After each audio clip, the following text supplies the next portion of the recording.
Men in Black's an interesting subject. And like, what are we dealing with the Men in Black? Some people think, these are government officers, especially, say 20, 30 years ago.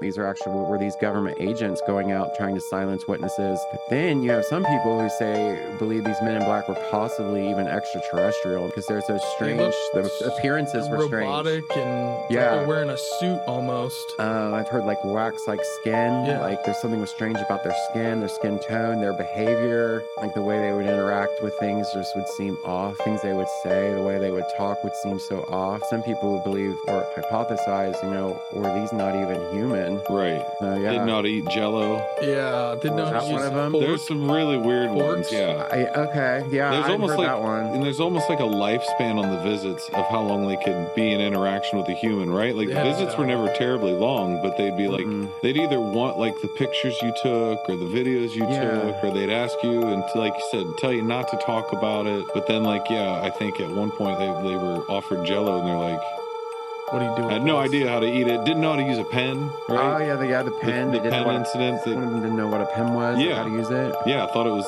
And then there's another interesting aspect I've talked about with friends, fellow researchers. Could it be possible that this bizarre behavior was done on purpose so that when people talked about it, it would be so unbelievable?